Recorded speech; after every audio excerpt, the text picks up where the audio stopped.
You know, I come from a musical family. And a studio kid. You know, my dad and my mom were into music when we were just kids, and really before I was born. The one thing, before I met Nick, I just didn't understand when people would say, well, you just know. But like you had that personality almost of like, I'm the leader even though I'm not, the oldest. So like, did you ever feel that pressure of being a middle child? To branding myself as a Christian artist. And I don't know what some people's opinion might be about that. And it's no shade to my brothers and sisters in Christ who do brand themselves as such. It's just... Welcome you all to another episode of the Presidential Executive. What's going on? This your boy right here, JB. This is my brother over here, El Presidente Rag. What's going on, my guy? What's going on, man? Look, I forgot we got the other camera. I got ready. I know, yeah. Where I was like, oh, shoot, my bad. We right there in the middle. I'm over here now. We right there in the middle. Before we can get started, go ahead and like this video right now. We're wherever that you stream podcasts. We're on Google Podcasts, Apple Podcasts, Spotify, Amazon Music, iHeartRadio, and Stitcher. We can have distinguished guests. We actually have a couple distinguished guests, but one that's actually just on camera. You feel me? So before we get to that, everything been good with you, right? Yeah, man. You know what it is, man. Just working, grinding And doing what we do. Yes, sir. Grinding and doing what we do. But no further ado, man. I want you to go ahead and do what you do because we got a bio. Yeah, but I'm saying man. But he's like the personal type of bio, like you know Shannon Sharp, right? You Club Shay Shay and stuff like that. I'm like Shay Shay. Like he killing Shay Shay with the intro because Shay Shay need the cards. He gonna be doing all this. He just come off the dome. I think a lot of that has a lot to do with him being an MC and stuff like that. But no further ado, man. I'm gonna use some words off of it. So go ahead, man. Right now we got what I'm saying. Like this is personal for both of us. You know what I'm saying? Yeah. It's like. This is our people. This is my god sister right here. You know what I'm saying? She used to babysit my daughter for me back in the day. You know what I'm saying? We have the one and only. She is a multi-hyphenate artist, and yes, I use one of the words from her bio. How about that? So she's been performing since she was 7 years old. She comes from a family of musicians. If y'all remember, we had our pops on here, the legendary Drew Jackson. She also performed with her sisters growing up. They had a group called Jackson Avenue, whom if you've attended a Grizzlies game in the last 10 years, they have sang the national anthem several times at the Grizzlies games and also got to perform for like halftime and different things like that. So you all might remember her from that. If you're from Breath of Life Christian Center, you remember her leading songs and praise and worship and just a lot of times carrying, the praise and worship. Killing. To say she's just a singer would be selling her short because she's a singer, she's a dancer, she plays instruments, she's a producer, she's a choreographer. She dang near can MC if she wanted to. What I'm saying? Yeah, this is true. And so even after with Jackson Avenue, and I know they still do things, she recently went solo, has a new single called Somebody Somebody, and it's out now. So make sure y'all look that up and check that out. She's got to open up for Quincy Jones, Shaka Khan, PJ Morton, Yeba, so many more. To go down the list. Yeah. Like we would run out of time and space and opportunity, but we have the one, the only, the future legend, Memphis GOAT, Mo Jackson. Mo. God bless you. How did I do? Was that all right? I'm speechless. Can I you smoke with that? I don't have the words. Okay. I mean, I told you. Half of me doesn't have the words, and the other half of me is well aware of your ability. Yeah. So I'm like, correct. I'm honored to be here. And before I even say anything else, I really wanted to thank you guys for the tribute that you all did to our mom. I just wanted to say thank you guys so much for that. I did watch, and it meant very much just to hear the way you all spoke about her and our family. Thank you. I wanted to start off with that. We appreciate it. Yeah, we go deep. I think I put out like it was maybe in South Memphis. We used to come to your house back in the day. You weren't even here yet. So 237. Yeah. We was in South Memphis when my sister Zarina was taking piano lessons from your dad, and Madison was a little baby, like 3 or 4 years old or something like that. We used to come out there to South Memphis to y'all I don't with even know that. if I knew that. Yeah, we used to, back in the day, man. It was, y'all had the little gate going in to South Memphis. I remember the crib out there. So yeah, I mean, Brilliant, you know, though. your mom, Mama Stacy, that was my godmama. I Like know. even when I was a little baby, Yeah. before we moved from Memphis, like they were attending my uncle's church at the time, and so like even when I was an infant, like when we moved back to Memphis, it was like I initially didn't even remember. I'm like, okay, You said who your was? uncle's church? Yeah. What's your uncle's church? Uh, Because if you say what I think you're gonna say, what? well, my cousin Joseph dead. Yeah. What's the church? Christ and Fellowship. Oh, okay, yeah. Mm-hmm. Okay, cool. So yep, and that was and so like I had no idea like when we started going to Breath of Life, and I was talking with your dad, and like he's telling me all this stuff, and I'm like, hold up, like we know each other like that, like yeah, it the was families mm-hmm. were connected before. Yeah. Mm-hmm. So I did know that, which is really cool. Backstory. I love a good backstory in history in general. Mm-hmm. So that's meaningful. I did want to say one thing as far as I just didn't want people to try to look up and see something about us performing for Quincy Jones or something like that. It was more so music related. Right. Like we did some music projects with the people that you named. But I will say again, your intro, is this thing on? Spectacular. It was. Make no mistake. Yeah. The intro was spectacular. Presidential, if you will. Yeah. It was definitely that. And I knew it was, but like your bio is good. Yeah. It's extensive Glory and to God. it's needed. You know what I'm saying? Like it's that's a professional way to kind of do stuff like that. I mean, like I just like how it has words like embodies and multi-hyphenate. I mean, because that's like, oh wow, that's one of those words I forgot. It's like, but that's a good one in there. Thank you. Nick, did you help her with this? Okay, like I'm like, no, I'm looking at some of these words.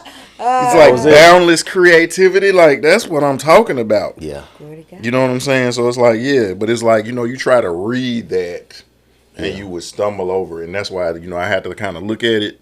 It's like, okay, I'm going to take that. I'm going to take that. Because, like, if you're trying to read it, like. The fact that you just saw it today, you did like, it was like you had. No, he read just it saw it like 5 minutes ago. I know, that's what I'm Yeah. saying. Yeah, 5 minutes ago. Yeah. You did like a brilliant job. Like, you didn't even really see it. Like. Yeah, no, he you didn't sent have it to me enough right time to sit before with we it. got, he sent it to me right before we got ready to record. But now, Brilliant. I mean, come on, man, you know what I do. That's what I'm You saying, know. brilliant. But that's why I said half of me is like, Yeah. wow. Another part of me is like, I mean, but it's you. This is just rag. But we'd like to start off, I think, because we are officially like church members with y'all now. This Oh, family. really? Yeah, we joined DLC probably. We actually just finished our new members class.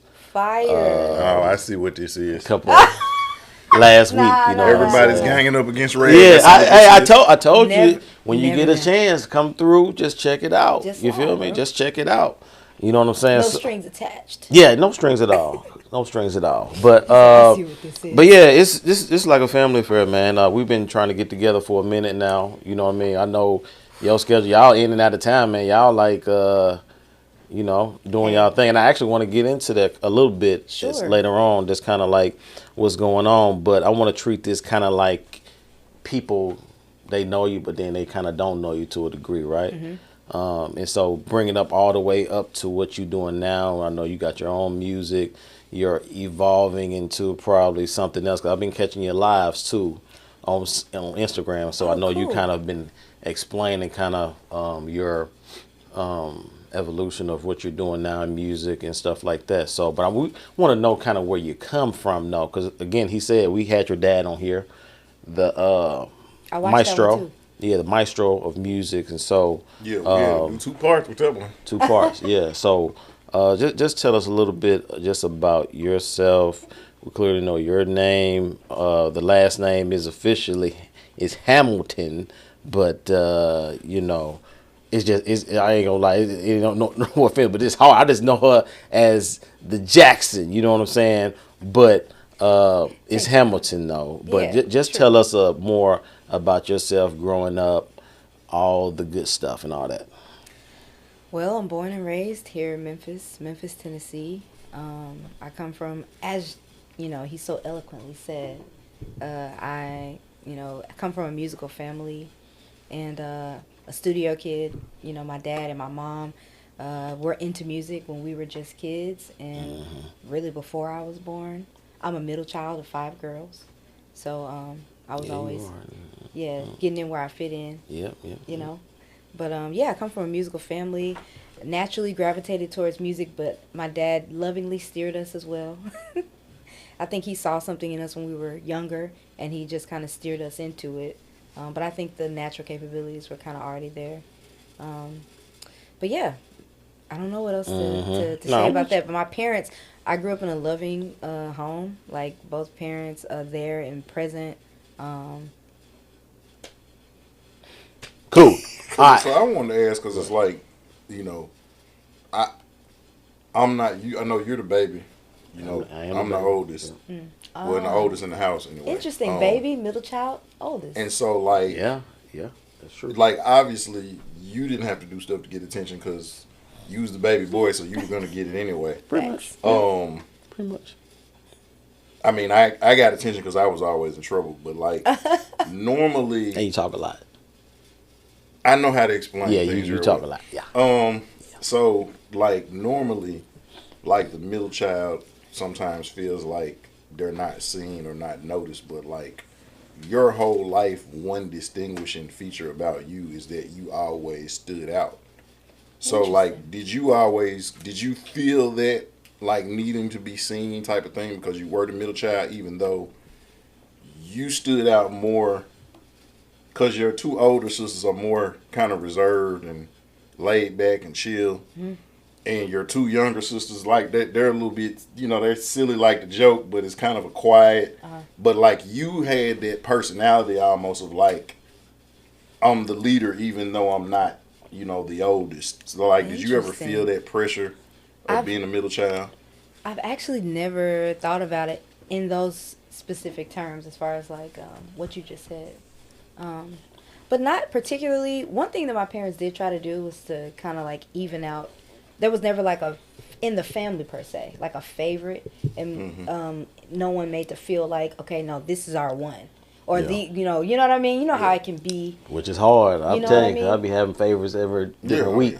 So that's something when you get older, it's something that I've grown to kind of see. And so I think that's what, as I reflected, that made me see that my parents, they really did a good job of kind of spreading the love around, if you will, and, making everyone feel accepted and, all those things, even in our differences. Like they catered to, our differences. They didn't try to make one to be like the other one. So the fact that I was the way that I was or am the way that I am, they just kind of embraced it. And as far as like my perspective on me, I never really saw it growing up. I was just being who I was. Like, you was the Michael Jackson of the that's what I was gonna say. thing. Like, I'm just stood it out. Like, that's what I'm saying. It was just evident. Yeah. You know what I'm saying? Like the showmanship, the intangibles. Because I would say, like, if we were just going off of like voice wise, like Madison probably has like the prettiest voice, right? Amazing. But like Madison is kind of like, Madison is you remember Sister Act 2? You remember the dude, the one that was in the group City High? Yeah, right. Remember, like, dude that did the he Superstar. was kind of shy, and then he hit the when Jesus, like he hit the end, and everybody was like, "Oh wow!" Like that's Madison. It was like she could sing, but she was she real, had to come like out of her shell. Right? Yeah. That's true. It's like you were always like Lauryn Hill in that movie. Interesting. You know what I'm saying? Like it wasn't no hiding. It wasn't no we don't know who you are. It wasn't no we don't see you. It was like, okay, man, ooh, Madison girl, you killed it. But it's like when you get the mic, like watch what I do.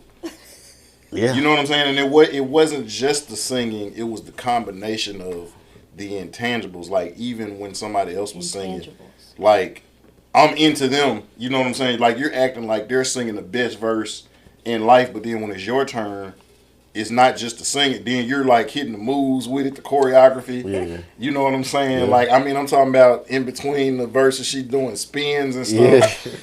And so it's like, you know what I'm saying? Yeah, I know exactly what you're saying. It was different. So I'm glad he kind of brought that up because I mean, just to be real, like, we all can kind of deal with, certain stuff a different way. But it's like, I'm interested to know, like, did you know, like, you were, I want to say, not different, but just, you're different. Everybody was different. Madison was different. Jesse was different. I was different. Okay. And I don't mean that in a way in comparison to my sisters. Correct. Yeah. I just always had a feeling of, I don't know, that there was something that I was supposed to do and that it would be connected to the arts. And I felt, I don't know, I always had not that I was special, nothing like that, but I always had this internal knowing that there was something that I was, supposed to do. And it was going to be connected to music and the arts. And I don't know, there was a passion. Even when I was a kid, I felt, even in the purest sense, connected in that way. And so, like, your family, like, we're trying to encourage you in that. Yes. And, push you out and not. And I think they saw things that in my natural mind as a kid and like growing up, even in my adolescence, it felt natural to me. But I think my parents saw something from an adult point of view. You know how, like, you guys are saying what you guys saw? I just felt like I was being myself, even though I did have a knowing internally that there was something that was different about, like where there's something that is different, I guess. Mm-hmm. Not to say, and it doesn't mean that something else or someone else is not of merit or that I'm better or nothing like that in any form. Yeah. But just having a feeling that there's something different going on. It just, like, stands out. And so, because you're like, obviously, you're a big MJ fan. I am. Clearly with your original initials being MJ. Yes, and I'm still Mo Jackson. That's I wanted to say that. I meant to say that in the beginning. Go ahead. Okay. I'm Mariah Hamilton. That's like my government name, and that's like who I am today. Right. But Mo Jackson is still also who I am. Like, that's my artist name and how I present myself in business and creatively. Mm-hmm. So yeah. And we didn't want to disrespect, Mr. over there, because I see. You know what I'm saying? He's like, no, we're good. Yeah, like I see he's gang affiliated over there. Gang. I promise you, boy. That boy look gang over there in LA. It's like, oh snap, okay. Crippin' over there, man. We not like him. We not like him. I'm like, crying. Hey, I'm me fight me over here. You know what I'm saying? He got he got the sauce. But yeah. So y'all don't gotta worry about anything because we're on one accord. You good? Yeah, okay. Yeah, kind of put. I had to put it because I just know me myself. I know you know what I'm saying. Like with the whole, I think we had maybe offline conversation talking about last names and hype and all stuff like that. So I mean, because in 2024, it's a lot different. Of people that's on there. What are your thoughts? Yeah. Did I? No, you good. No, I just think, like, biblically, I just think, if you're married, I think the woman should take the man's, last name. Now, as far as like business wise and stuff like that, I think it's some caveats with that, right? And so I just know some people that, even when they don't have that type of status, like with you in music or if you're a doctor or something like that, they just rather. Take, their husband take their last name or something like that, or not even just to put the little hyphen in there. You know what I'm saying? That's disrespectful to me. I mean, that's BS to me. Yeah, because and I'm gonna say it like this, because think about it. When Kinko's got bought out by FedEx, right? It was FedEx Kinko's, right? Yeah. Initially, how many FedEx Kinko's are there right now? None. 0. You know why? Because when Kinko's became a part of FedEx, it turned into FedEx Trade Network. One thing. Yeah. But it's still FedEx. Yeah. You know what I'm saying? Like, so like they got absorbed. So when I become a part of you, I'm going to take care of, like, when you adopt a child, guess what? That child takes your last name. Yeah. Because they become a part of you. The way adoption works is if you you could get rid of your biological kids, you could write them out your will. If you adopted a child, you can't get rid of that child. Interesting. So spiritually, biblically, when we get engrafted into the family of God, we lose our natural father. Correct. And we become a part of, we got a new name. Yeah. We're not connected to that anymore. Yeah. It doesn't mean that the experiences that we had and the people that we knew, that's valid. But now I'm a part of this. Yeah. You know what I'm saying? And so that's the thing. It's like y'all are starting a new thing together, right? Yeah. And so it's not shitting on you know, your father or where you came from. It's like, okay, well, now I'm a part. Yeah. Oh, I mean, grafted over here, and we're building from here. Our kids are gonna have this and that, and that's how back in the day they used to know who was related. That was why the kids because nowadays you don't know. Kids could be dating their cousins because nobody got their daddy last. Like the way you knew was like, hold up, your last name Ragland? Yeah. Your last name Jackson? Like, hold up, Jackson? Who? How you? Like, right. But now if your last name Smith with your daddy last name Jackson, and you dating a Jackson, you don't know. You see what I'm saying? It's like you dating your cousin and you have no clue. Interesting. And that's why I said, like, anybody last name Ragland, you know I'm related to him. Like, we ain't got to go far. That's true. But that's true. Just to that point that you was making, and I'm glad that you said that your brand, that's you as an artist. Yeah. You know what I'm saying? That doesn't have anything to do with what you said. Like you said, your government name, it's who Mariah. You are. Yeah. If you stop singing tomorrow, your name is Mariah Hamilton. Right. And that's what's up. Yeah. That's true. Yeah. Yeah. And for me, just my little 2 cents. For me, being a Jackson, that's something that's always going to be connected to me. No doubt. But I'm a Hamilton now. This is like something that we decided, I can only speak for me, but something that I wanted to do and that we decided to do, together. So, yeah. Now kind of now we kind of on the subject a little bit, yeah. No, I was trying to go there. Because Nick is in music too, right? Correct. Nick, you in music, right? This is what I heard. So you ain't got a mic or whatever. You want to come over here? But what did He's I'm just joking, but he's in production, and he's also like. He's a lyricist. He's in production. He's an lyricist, huh? He's an engineer. Yeah, he's a producer. He's an engineer. I definitely gotta get your contact information. Yeah, he got some, and he's a Memphis rap or hip hop historian, and just he loves hip hop in general. And that's what I'm saying. I need to get in contact. You need to let him know. Yeah, but you know what I do. He's a virtuoso as well, musician. And all around music lover. That's what I heard. So I just didn't know, and I wanted to just say it. But yeah, go okay. That's dope. That's dope. So that's a good connection that y'all have together, obviously, and so that's like that's a love language by itself. Definitely. You know what I'm saying? With God the music and stuff. absolutely knew how to orchestrate us coming together and him bringing me into his life and vice versa. Yeah. And there's so many other things, but that was one of the things that really connected us in the beginning. Was like, oh, wait, you produce too? Wait, you do music? So my interest was piqued, and I was like, I was interested in what he did. Okay, well, this just brings the other question. How did y'all meet? You know what I'm saying? Like, well, yeah. How did you meet? This is so funny. Mm-hmm. We met. He was a member. He is a member now, but he was a member before me at Divine Life Church, DLC. Yep. And at that time, they were having like a revival at that time, and I was invited by someone. It might have been like my sister, and I really wasn't gonna go. Like I was like, oh, okay, cool. Like that's what's up. Like that's nice. But praise God for that. But the closer it got to go to the time that it was supposed to happen, I just started feeling like a tug to be there, and I was like,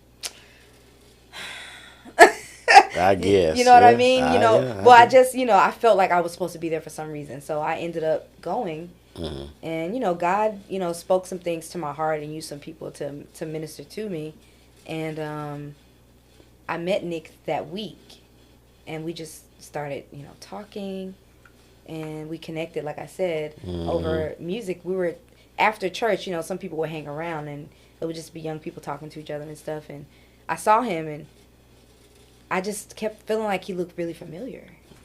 And I was like, yeah, he does. Yeah, I didn't know what it was, and not even to be. I know how did you? Not even to be that person. Yeah, I feel you. I feel you. I've never seen you somewhere. Right. But like, he do kind of look like Mike. He do, bro. He do. He looked familiar to me, and so I was I was trying to figure it out, and he felt the same about me. Yeah. So we're talking, and another a mutual friend of ours was like, "Oh, you're trying to figure? Oh, he does what you do. Maybe you know him that way." And I was like, "What do you mean?" So that sparked the conversation of music. We started like emailing each other like tracks back and forth, like just going one for one, and sharing music, and it just went from there.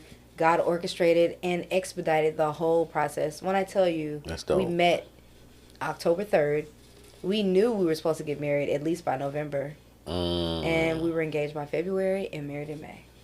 That sounds like your mom and dad a little bit. It Almost. does. I just want to say, Sound so like your mom and dad a when little she bit. went to the Breath of Life Academy, like that was my start in education. I was a teacher's assistant.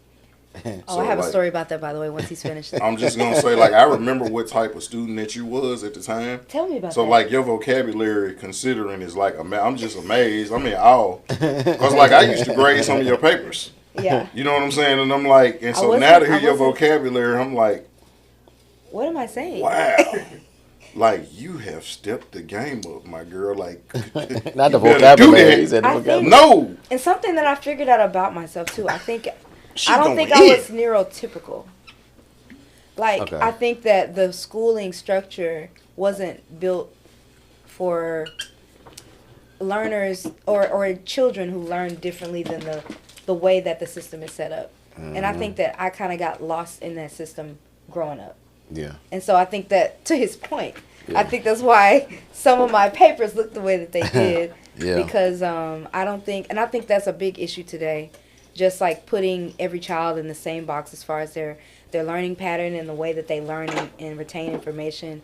I think that's a big issue and something that I feel like, I don't know, that I hope will change. But that was my situation, I feel like. That's a good point. Yeah, but That's a good because I'm point. like, yeah, No, I mean, but you got to remember, That's a too, good like, point. I've literally known Yes. you your whole life. my whole life, literally. You know what I'm saying? So it's like, you know, He's like, seen me yes, in this different is phases, right. you know? This Yeah. is my god sister, but it's like, it's almost like y'all were like real sisters. You know what I'm saying? Yeah. Like growing up, because like Yeah. on every level, you know, like I didn't know we how was to always decipher right, between him being my big bro and my teacher. right. And I'll tell you, case in point, this is like a short story. One time we were in class and I just, he was like, I had to call him Mr. Roche. And I'm just like, this is dumb. Like, I Right. never call you that. Like, because Yeah. the other kids have to call you that. Like, you're, Right. No, I wasn't even Roche. I was Shay. yeah, like, You know know what I'm what saying? I I mean? was Like, Shay to her. It's You know what I'm weird. saying? Yeah. It's weird. And I'm in third grade, or third grade, I think. Yeah. And I'm just like, this doesn't make sense. So I think one day something had happened and he gave me a check. Well, we had a 3-check system. So if you got 3 checks on the board at school, then, Check. you went to the principal's office and you got paddled. Bring back paddling. That's wild. Like, bring So- back the paddling. I concur. So we were all joking in class. He was joking with us. We were all, he was joking, blah, blah, blah. Like, it was Yeah. one of those moments where, it was kind of like chill. And I can't remember what it was, but he gave me my 3rd check. And I was like, Ah. Yeah, this doesn't make sense. We were all just laughing. Right, What is right. happening? I was like, bro, this is dumb. You sent her to get paddled, Well, man. Well, no, so you You got said how to go get paddled. This is my brother. He turned on me. In her He ability turned to on me. stand out, like, see, Mariah could be a habitual line stepper. A habitual. A habitual line stepper. What is that? The gun So it's line? like, gun line? Right, no, so The she gun knew, line? like, you know how, like, you tell your kid, don't cross the line, and she'd Oh. be like, Yeah. put her toe over the line. Yeah. Like, And so it's like, and again, because of the relationship, like, It was she would blurred. kind of push the Yeah. envelope, For sure. knowing Yeah. that the other students couldn't, and I was like, come on, man, I you're gotta making show us you. look bad, like, gotta stop show it, you. Yeah, like, I As a chill out. kid, I don't even know if I understood that. And she was like, Shay, like, no, Mr. Roche, stop playing, like, and she Yeah. was, but no, she wasn't That's a bad dope. kid, but just like, she I knew was, how to I poke was, the bear a I little was a bit. 3rd grader. Yeah. I was a very. Yeah, kids gonna be kids. Opportunists, Mm-hmm. as you would say. And I mean, and one thing I will say, but even like when Drew and Stacy came in, they was like, they told like, come on now, you got to learn the difference between. Yeah, they taught me. Cause I'm just thinking like, okay, they gonna come and kick my butt, and like again, like these ain't like the normal parents. Like I know them. Yeah. You know what I'm saying? It's like, so I already know like, oh, I gotta see them. They gonna kick my butt, and they was like, no, Shay, you doing the right thing. I'm like, I'm doing the right thing. They know their child. Yeah. Parents know their children. Yeah. Even though they knew I wasn't like a bad kid, like they know their kids. And Yeah. I didn't feel like I deserved it, but I was a kid. And it's like I probably was crossing that line in a way that I didn't really realize at that time. And you was one of my favorites when I was coaching. You was one of my favorites too, because you had that one moment where you was like, "Oh, I'm finna hoop," Yeah. and she would be in the gym like, you know what I'm saying? Like she had the little jumper and everything. Like Yeah, I forgot. Yeah, Mo used to play. Yeah. I remember that. She was trying to be about that life. Yeah. No, I had a friend, y'all all know her too. She was a real hooper to me. Like, BK was really the basketball player. Yeah. Brittany King. Yeah. I always looked at her like, oh, she's like a real hooper. Yeah, no, you're right. They was in the same. They was when I wasn't thinking about that. They was like my backcourt. Mm-hmm. Yeah. And BK Chappelle. was the point guard. She was the two guard. Chappelle was an amazing player as well. Like, her dad was the assistant coach of the team. But you older than Britt, right, though? I think we were in the same class. Yeah, they're in the same class. Mm-hmm. That's crazy. Okay. And see, the only thing with Brit is like 4'9". Yeah, she was smaller, and it's like, but she can ball. But she it's could like, really ball. 4'9". Like, yeah, it's a little different. She was quick though. That's the one thing with being small. If BK was 5'5", she would have played professional. Yeah. Facts. She was really. And she was up there with LaToya Bullock. You remember LaToya Bullock? No, if Brittany was 5'6", yeah, that was Brittany would have never even had a discussion of being an MC rapping, because she would have been too busy. Yeah. Hooping. But it's just like 4'9" is 4'9". Yeah. I didn't even think about y'all being in the same class. I don't know why I thought you was maybe because you was 92, right? 93. Were you born 92? 93. 93. Yeah. Okay. Yeah. Okay, that makes sense. Okay. I don't even know how we got there, but. Yeah.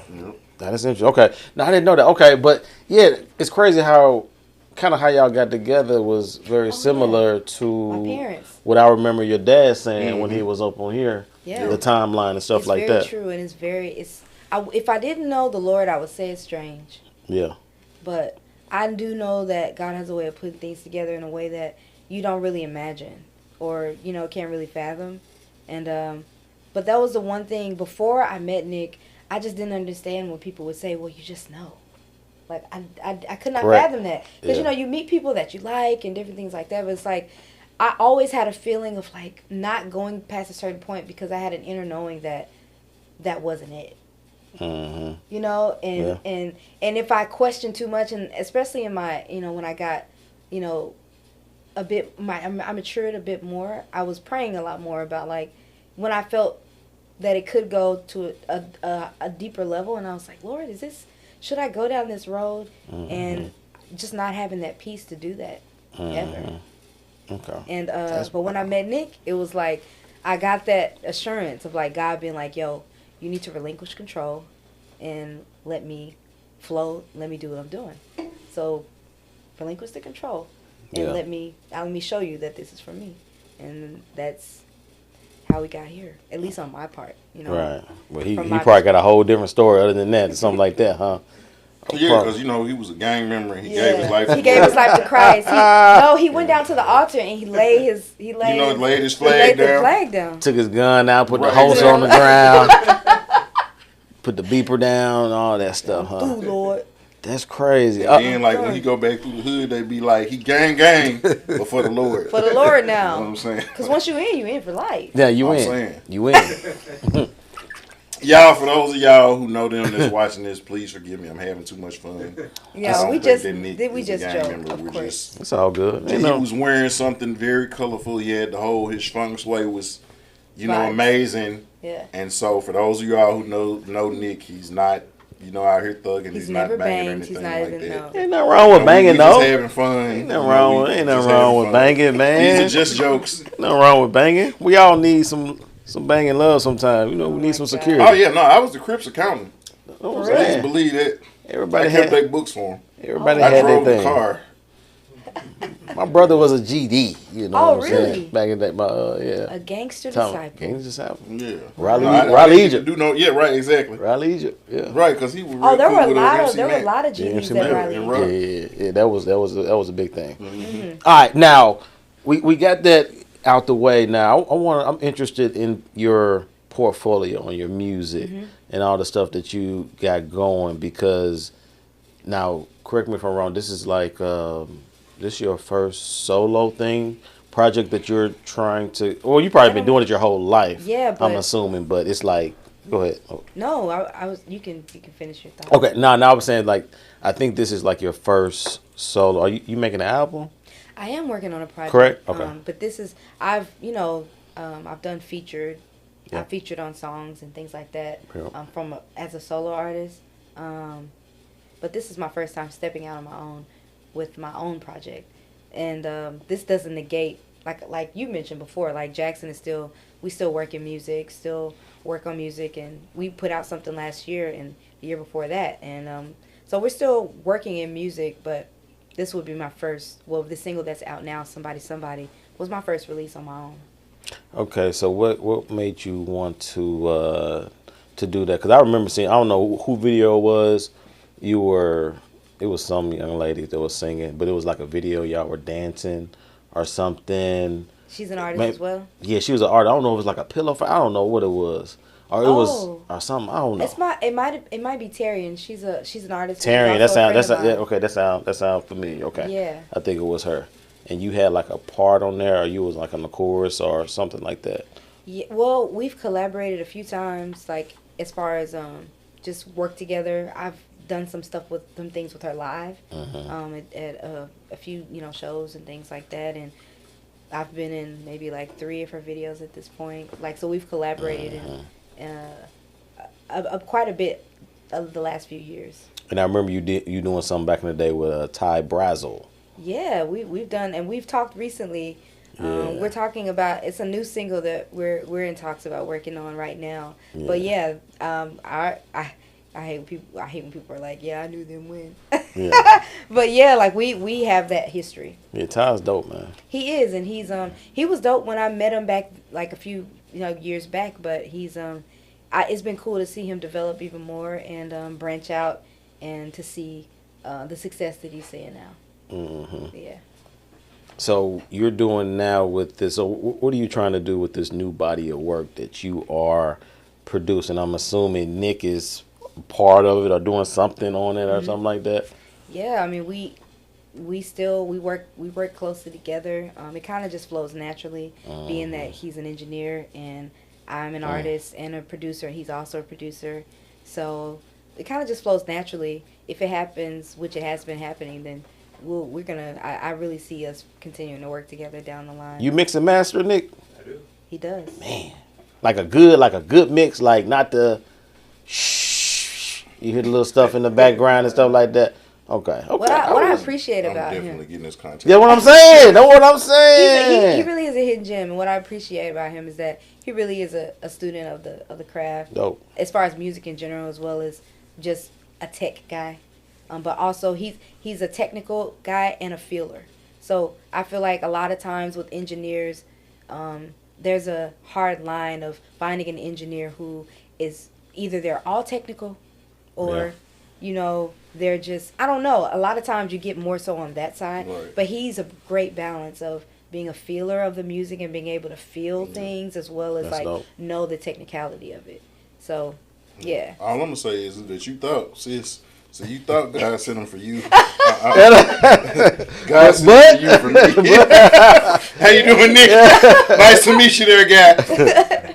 Yeah, y'all should definitely connect. He's really No, I mean, because that's been like, and it's funny you made that post. You saw it? Well, what? And I can see he makes a post. I did a couple of days ago, and I think we had a conversation. We did. And actually, I don't know if it was after the conversation. It was after. So he made a post and was like, Roche wouldn't like me saying this, but I think if he put out a CHH album, it would be one of the best, ever. And then, like, of course, people are commenting. In the region, yeah. You know what I'm saying? Like, oh, yeah, of course, MKJ gonna comment. Of course. Oh, he's literally sitting on money. He's got all this unreleased work. Facts.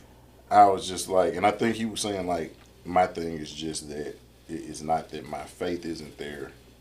It's just like, as a believer, I know that it's not productive to be like, fuck this shit. But that's the way I feel, though.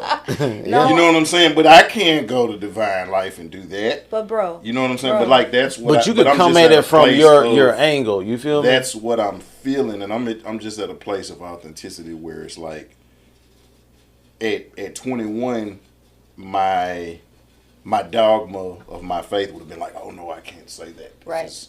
unproductive. Ephesians 4:29, let no corrupt communication proceed out of your mouth, except that which is good for the use of edifying, that it may minister grace. Which is not talking about curse words. Like, go ahead. You know, right? Exactly. Yeah, go ahead. Exactly. Yeah. But that's where at 21, where my mind would have been. Right.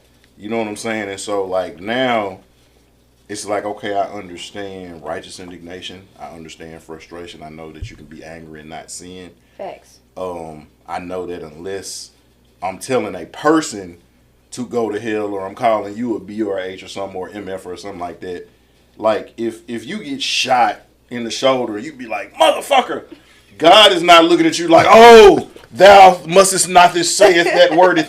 Like, I imagine anybody that gets shot is not like, ooh, gee williker, golly geez. G Willikers. You know what I'm saying? Like, Man, you're going to Willikers say is the crazy. emotions that you're feeling.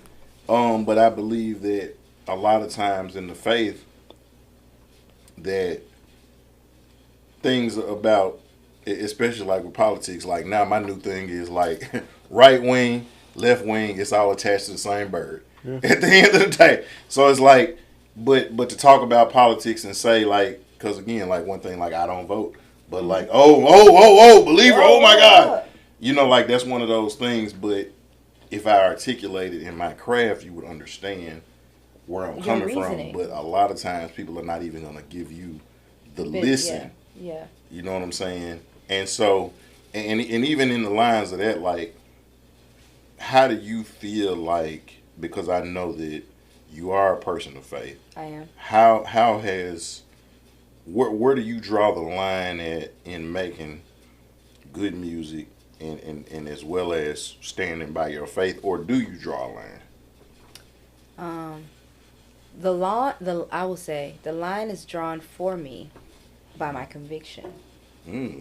So I am not a person who is just so locked into structure as far as what people have always done and what people say is right based on what their thoughts and feelings are, whatever.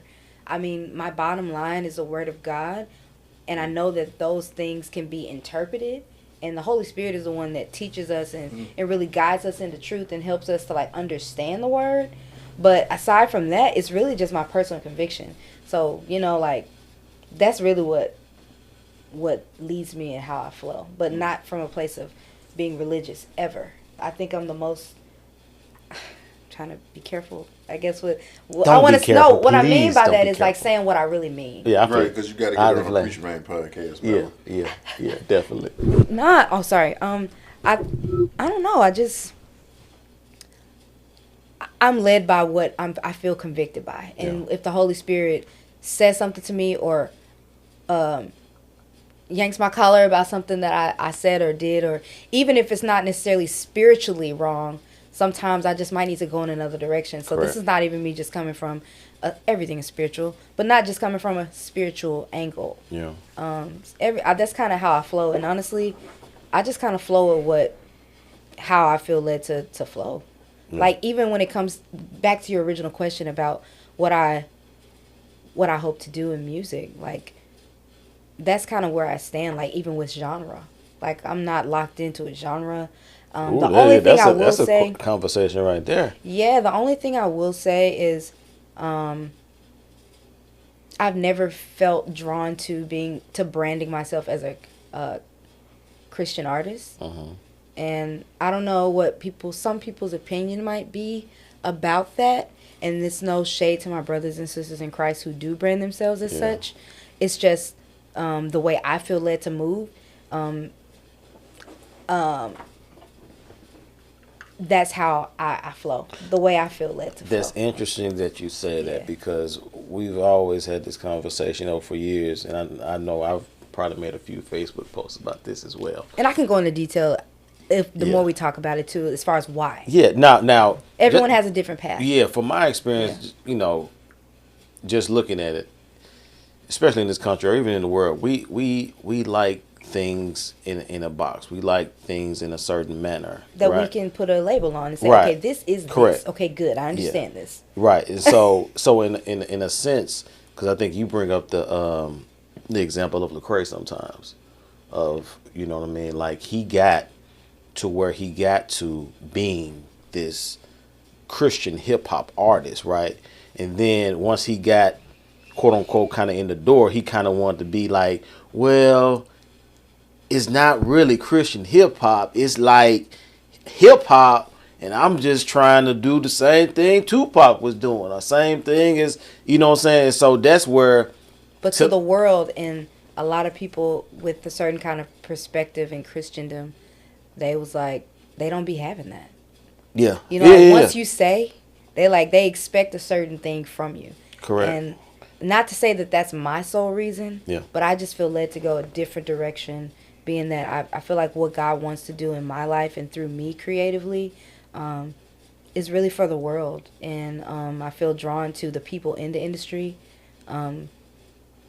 who really feel hopeless just seeing and talking to certain people who you can just see the brokenness in them, and just like how they just feel like, I don't know, just weighed down by life in the industry, and maybe things that they've experienced or seen or choices that they might have made, and they just need to know that, you know, in spite of all those things, like, God loves them. And like, and I don't think that has anything to do with the genre of music, and that Jesus died to save them. I will say that too, but like, that doesn't necessarily have much to do with the genre of music, but my approach, the way I feel led to approach it, I think it's just different than how someone would approach it, or having a Christian label, like a Christian artist label or whatever. And I think it has to be authentically you. Like, I think that's just the way kind of you're wired and stuff like that. Yeah, it doesn't feel authentic to me, and that's like, and I'm fully a follower of Jesus. Yeah, like, and, you know, I'm committed to.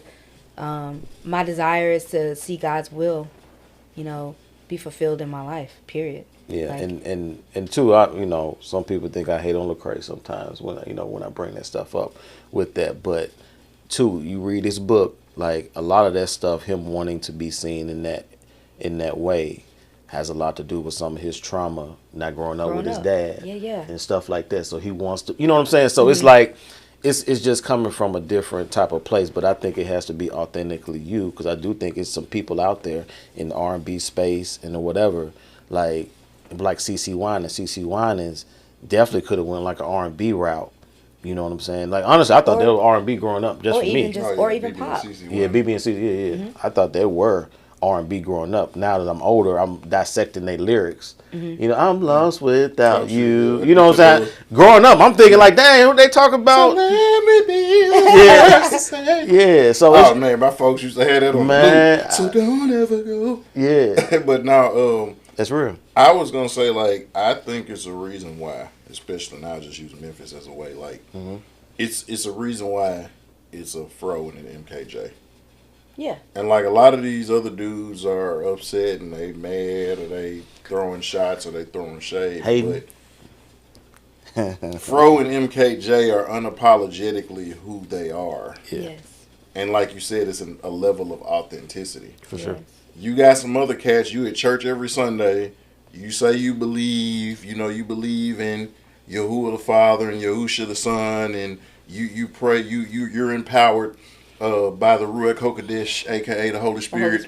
But then you like, Lord, please bless me to say fuck these hoes on the record. And then you wondering why, and niggas is hating. Holy Spirit ain't empowering you to say fuck these hoes. Yeah. So now you are favored by God, but your music ain't being favored. Yeah. You got some people that don't know what they want to do. You know what I'm saying? One minute you want to be an activist, the next minute you want to be a preacher, the next minute you don't want to be put into a box. Like, if you look at Yahusha the Messiah, you look at, and again I say Yahusha, but for the sake of argument, Jesus Christ. Yahusha HaMashiach. Yeshua. Yeah. You know what I'm saying? I'm going to call him back. He was a Hebrew. I'm going to call him by his Hebrew name. He was the most in the box, out the box person that ever existed. Would you say out the box in the sense of his approach? What people thought was conventional, he wasn't at all. But he was unapologetically who he was. He let people know, like, I'm him. Yeah. When he introduced himself on the scene, when he read that scripture, he went and sat in the seat reserved for the high priest. which is why they looked at him like he was crazy. What are you doing? When he said Abraham rejoiced to see my day, and everybody was like, Abraham been dead 450 years. Like, how you know Abraham? You know what I'm saying? Like, how you know him and he been dead almost 500 years? Like, he was unapologetically who he was. Paul was unapologetically who he was. All of the disciples were the original 12, and even Paul were all martyred for their faith. The only one who didn't die was John. That's it. Everybody else was martyred for their faith. Wait, John the Baptist? Not John the Baptist. John. No, the disciple. The one disciple, who wrote John. First John. First, second, and third John. No, John the Baptist was killed when Jesus was still living. Right. But they were all unapologetic. And so now we have this thing of, it's just like, well, I'm a preacher, but I don't want to offend. I just want to be, I want everybody to love you. And Jesus said that the world is not going to love you because you love me. And so we have to be solid that, and that's my thing. If I'm going to go that route, I have to be solid that it's going to be a lot of people that don't like what I have to say. Oh, you know what I'm saying? But that. Medicine doesn't taste good. Not gonna love you. You know what I'm saying? Medicine, like name some. If any of us, my dad used to make us take cod liver oil. Oof. Cod liver oil tastes like ass and crackers, but guess what? We never got sick going to school. We used to have to take castor oil. Yeah. Castor oil tastes like hot dog water, spit, and spinach on the toilet. Man, how you know mixed together. Oh, y'all done had hot dog. How you know how hot dog water? You know you boil the hot dog and when the water be on the hot. Yeah. Like the hot dog, well, you know how the hot dog water tastes. That's like on the but hot like dog. What I'm I ain't saying, never tried the water. But it don't smell good though. It don't. You know what I'm saying? Like, but we used to have to take aroma. the castor oil. It don't taste good, but guess what? It cleans you out. It does what it's supposed to. You're gonna be and so, as followers of the way, we have to be solid on the fact that if you're going to go that direction, it's going to be a lot of people that don't like what you have to say. Which way you talking about? Which way you talking about? What do you mean? You talking about the way? Okay. Jesus said, "I am the way." But I thought we were still talking about the genre. No, but what I'm saying is that if you really are going that way, because she didn't say genre. When she say somebody, I don't even have to listen to the lyrics to know what she talking about. She ain't talking about cocaine. She ain't talking about being in the shake joint and somebody making it rain. Like when I hear somebody, she don't have to say it. I know what she's talking about because I'm a follower of the way. Okay. And so I already know the spirit and the motivation behind what she's saying. For somebody who don't know, man, that's just an encouragement. I don't know why this song encourages me, but it does. I don't know why it makes me feel special, but it does. But for those of us who know, and that's what Jesus said with the parables. For those of you all who know, I don't have to explain it to you because you know. Yeah. It's for the people who don't know that I would have to explain and say what it really means. But the impact is still going to be the same. And so I don't necessarily have to put a genre on it, but it is what it is. I don't have to say that black seed oil is healthy, but that's what it is. We know it's good for your immune system. Yeah. And a lot of other things. You see what I'm saying? And it may just be in the vitamin section with all the other vitamins. It don't say this is strictly for your it's just over there with all the other vitamins. But you know, if you take black seed oil, it's good for your immune system. And so what I'm saying is for her, she don't have to say I'm Christian, gospel, holy, whatever.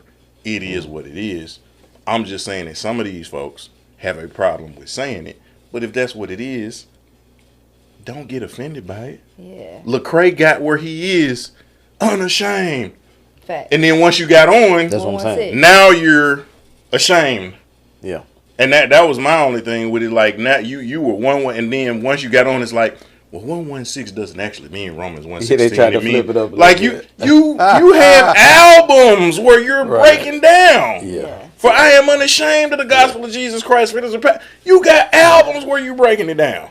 Right. And I'm a seminary, so when I hear it, I know exactly what you're talking about. Yeah. And to your point, you ain't picking on them. You saying what we're seeing. Yeah. Yeah.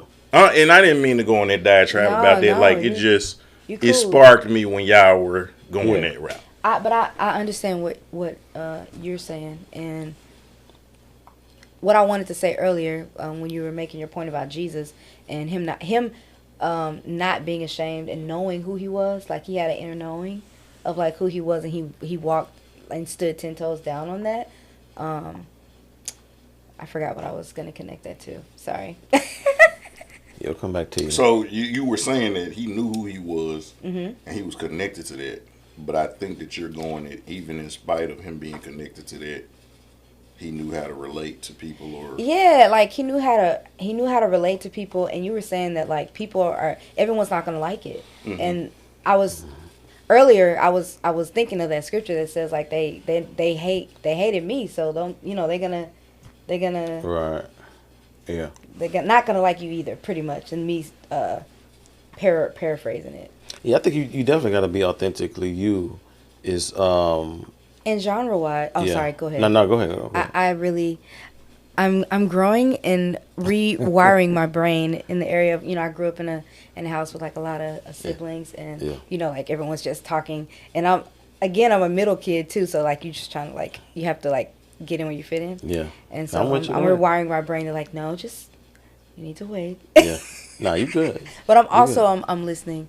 But as far as the genres, not necessarily not having a genre, but just not feeling boxed in by a genre. So if I'm feeling like punk, I'm gonna be punk. If I'm feeling like hip hop, I'm gonna flow in that. If I'm feeling pop, that's who I am too. Yeah. Like, I'm all of that. I'm with you. The only point that I was making was that just because it's like, and we're learning this too, even in the podcast space, like trying to navigate through it, like, because the goal is, how can I reach as many people as possible, right? Mm-hmm.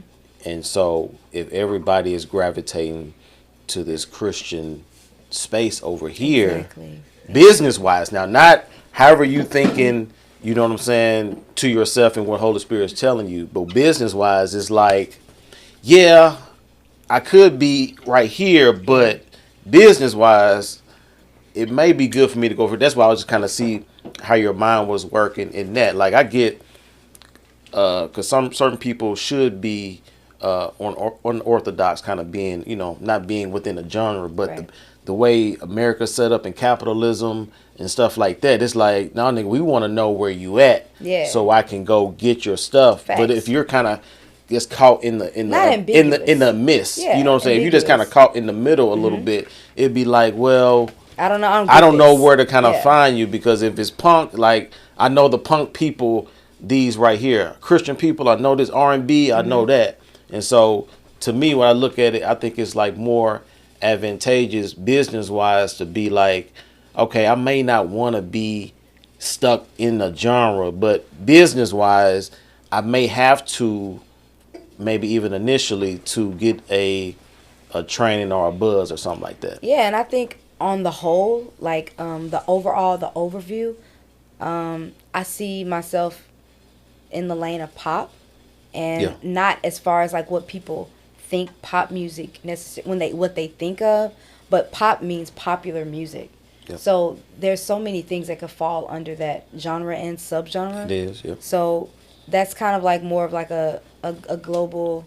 It definitely has a global reach, and I can pretty much kind of flow however I want to flow, however I feel led to go musically. I can do that, even under that guise, So that's kind of how I roll. And it was something that you were saying earlier, just about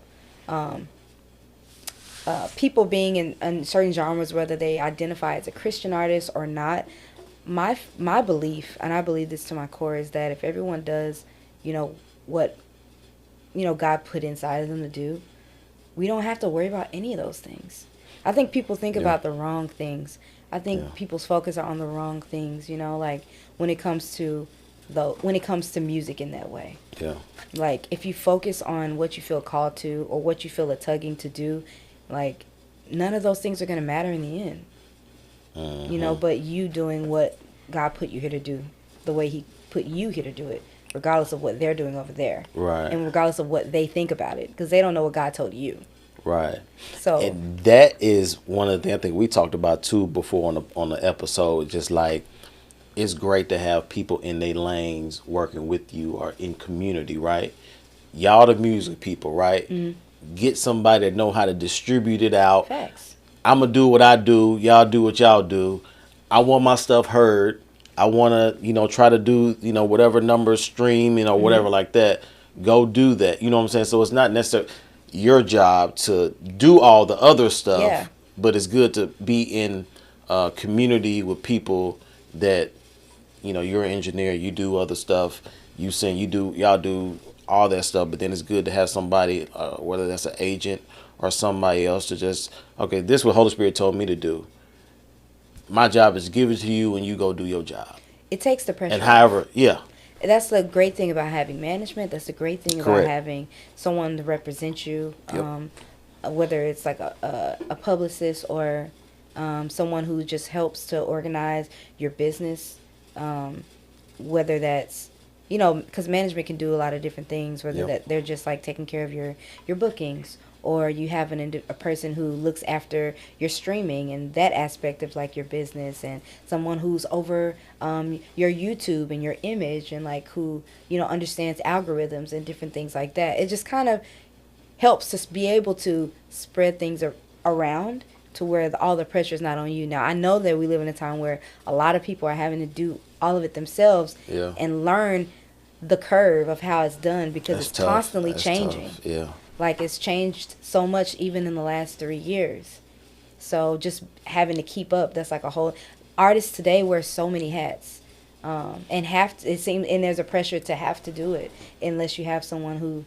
or people, a small team or a big team to help you do it. You need a team, because we were talking about even with Lecrae. Lecrae got on because of his team and getting on with, he had the big white dude, you know what I'm saying, to get him in, and we're doing all them Christian camps and all the stuff like that. So it was a process. Did you say KAA? Is it KAA? Yeah. You don't remember his first album? He used to always go KAA on the song. Oh, yes. I just forgot about that. Yeah, I went one summer. I'm a hip hop historian too. Yeah.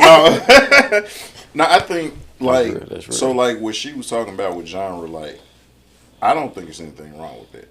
Mm-hmm. And so I think that when we say genre, yes, genre is hip hop, punk, gospel, R&B, pop. I don't think it's a problem with that. And I think your audience will find you. Exactly. It's about learning how to market yourself, and sometimes that takes time when you don't fit the classic box that say, yes, the mold of what's already been set before you. Yeah. So sometimes it takes time to create your own. But what I do know is that as an artist and just as an individual, God has a plan for each person. But I'm just saying, like, your people will find you and you will find your people. And there are people out there who want to hear the music that you make, regardless of how different it is. Like, regardless if you have a 7-track EP and 2 songs are like R&B, 3 songs are like rock, and you might have like, just like switching it up. There are people out there who want that to be able to choose and to be able to just wanting to be stimulated in that way. You hear that, Rags? Yeah, people want to hear your CHH. No, it's not album. that. I am in a position of where sometimes I do want to talk about what I want to do, I don't do, and what I don't want to do, I end up doing, as Paul so eloquently put it. Right. I want to discuss that. I want to break down Romans chapter 2 and talk about, you know what I'm saying, and really the whole book of Romans, but I really want to talk about what it really means to be circumcised in the heart and not physically circumcised. Yeah. I definitely would like to do that. But then sometimes I want to say, fuck these hoes. And there's an audience and that is the dichotomy Right. of I cannot be a Divine Life or Breath of Life or the Life Center or the Life Church. No. Break me off a piece of that life. You just gotta I don't. No. You just gotta condense it into sometimes an album. I want to be on my Uncle Ruckus and be like, don't trust them new niggas over there. You know what I'm saying? Like I want it. Like, and again, if I'm at Hope, they're not gonna look as favorably at don't trust them new niggas if I'm at the Hope Church or some of the Life churches or whatever. Like, oh, he said the N word. Like, come on, y'all know y'all say it when y'all vote Republican. But Rag, you just gotta compartmentalize it and just make one full body of work. And just that's like what that. I'm saying. It's like, and again, being an artist that I am, I know that. So we all go to church. You know, when you get up to go to church on a Sunday morning, church is just not you being at the church, the preacher preaching sermon, praise and worship. No, church is you waking up. No, the night before, you might have got into it with your significant other. You might have been at the club turning up. You might have woke up in somebody's bed. Hey, why you pointing at Nick? No, I'm just saying. Nick was at the man. Look at how Nick dressed. Nick going to the club tonight. No, I'm just playing. We going to the club. Look, we both going to the club. But no, like it's Saturday night, right? Yeah. Going into that, and then you got, I gotta get up, I gotta go. You just got through arguing with your significant other. You know, we was just at the club. You know, I just woke up in somebody, but like all of that, and then now you're trying to get your mind right because you know you got to be there. So now you wake up, your kids acting the fool. You might have cussed at them getting ready on the way. You know what I'm saying? Yeah. Get y'all ass. Y'all know we gotta go to motherfucking church. Like that's. You know what I'm saying? That's a thing. Oh, man. You know what I'm saying? You're trying to tell this person who bed you just woke up in why you got to leave, and you don't want to tell them you got to go to church because you know you got to.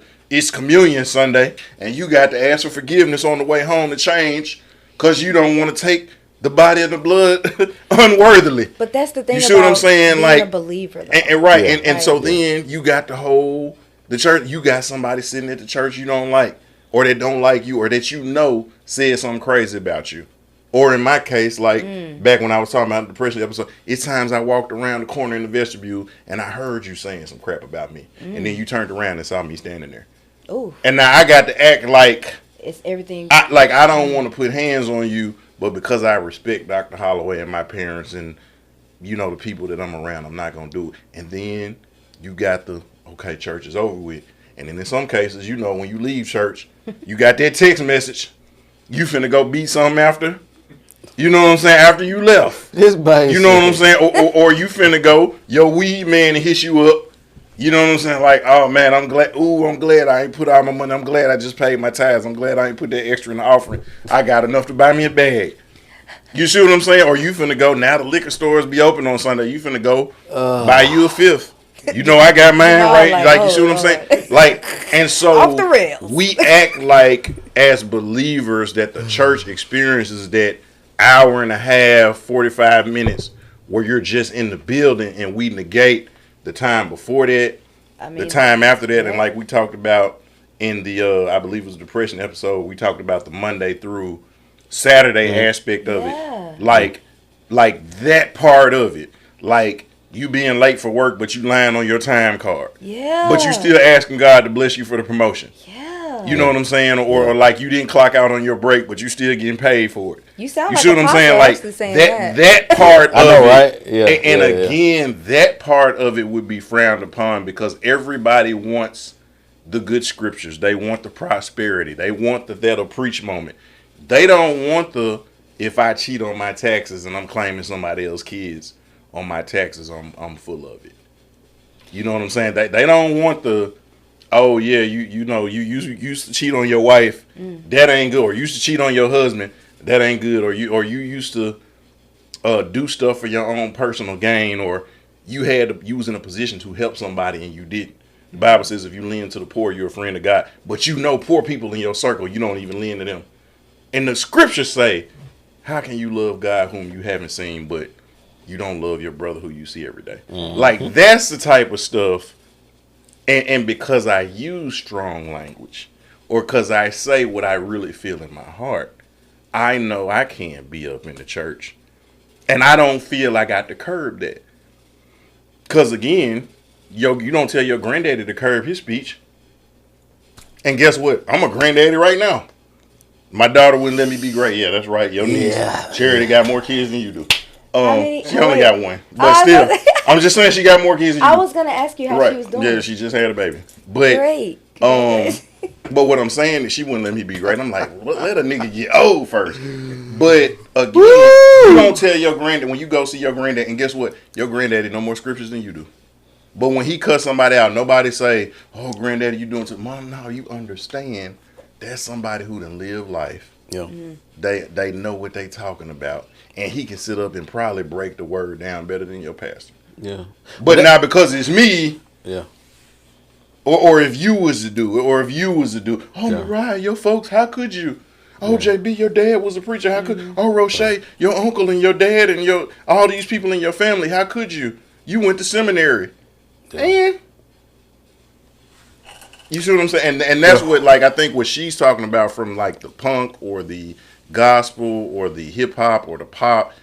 I don't think that's an issue because Beyonce got the #1 country album, and she's been pretty much R&B, pop, and she can flip flop, right? But That's Beyonce. I think but what I'm saying is I think that it's not that part of it as much as it is. I think I was going more so with the message part of it. Exactly. Yeah. And that part of, and that's why I said it's a reason why people mad at Fro and MKJ, because they're unapologetic about their message, but the fruit.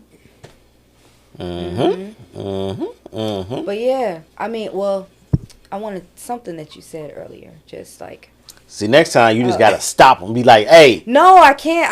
I want him to be able to express freely because I. But now you gotta stop him sometime. You gotta stop a little bit sometime. You gotta get your thought in. Go ahead. Where do I begin? Because we've kind of been. Yeah, we're dipping and dabbing a little bit. We've been in different places. Yeah. But you mentioned circumcision of the heart. Mm-hmm. And I think a lot of what you were just saying is connected to what that really means. Like for your heart to really be circumcised, and you really like what it means to like really die. You know what I mean? Like, yeah. Spiritually speaking. Mm-hmm. Like, you know, like, and this is also like a journey. And the Lord knows exactly the position that we're in. He knows the things that we've been through, the way that we've been treated in certain instances, and all those things like matter to him. So like from a fatherly point of view, he knows how to deal with each and every one of us and like how we need to be handled so that we can be perfected and to truly continue to mature and grow. So God's not going to deal with all of us the exact same way. His word is the same and it doesn't change, but God is still a loving father who cares about his kids.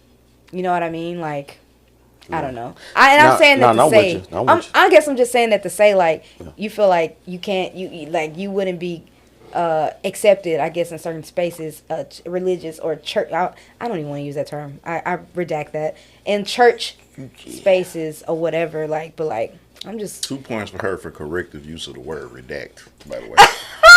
No, he's really a wordsmith, so I really feel honored that that you've been giving me props for my. No, I mean, I'm like, shoot, that's convicting me. I'm like, I haven't used the word redacted in a minute. No, but I don't know. I just feel like we're all in different areas, and God knows how to deal with us accordingly if we're submitted to Him in our heart.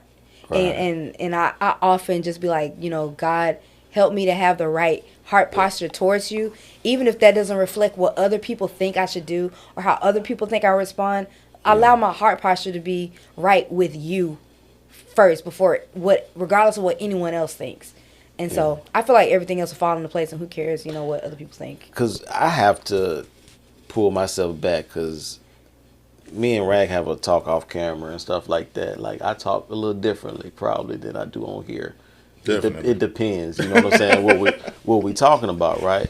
But then, it just, I think it kind of goes back, I don't want to say branding, but just like, some people can't handle that stuff. Yeah. You know what I'm saying? And that's accepting. Correct. And so I'm just not going to be out there like speaking a certain way to everybody, because I know certain people, one, they not going to know how to handle it. You know what I'm saying? Yeah. And so it's like I have to be mindful to be like, yeah, I can say nigga when I'm talking to him and doing all this stuff, but then if I'm around certain other people, it's like I have to be aware, be like I can't right. Like I can't call this person a bitch right now. You know what I'm saying? Even though I think that's what you feeling. That you may be that, but you know what I'm saying? It's like I have to be, use wisdom in certain areas to be like, look, man, I do feel that way. And obviously being married, there's some times to where you may feel, I don't know if y'all done got there yet, you know what I'm saying? But I'm 11 years in, so it's like, you know what I mean? Like certain things, thank you. You you might have to just like, let me come back to that. Let me come back. You know what I'm saying? Because it may not be the best thing to say at that particular time. And so, and even Minister Faye, she was one of the people that kind of preached that to me a long time ago. Just like, everybody don't need to know everything about you. Right. Everybody don't need to know how you speak on, you know, on certain background terms. You know what I'm saying? Like, because not only, okay, you can be you can be 100, but then it's like, well, that person gonna go around and talk behind your back. They gonna talk about, you know, this, or you Minister Brown's son, you can't, you know what I'm saying? Or you know who your daddy is, and you know what I'm saying? You know who your mom, you know what I'm saying? So it's like, everybody, you have to be wise in knowing how to move and to talk to certain people. Not because we can't be free and talk, just because people don't have your best interests at heart.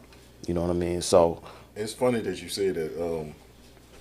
We was downtown one time, and I know you know Jarmese's brother, Danny Jr. Doom.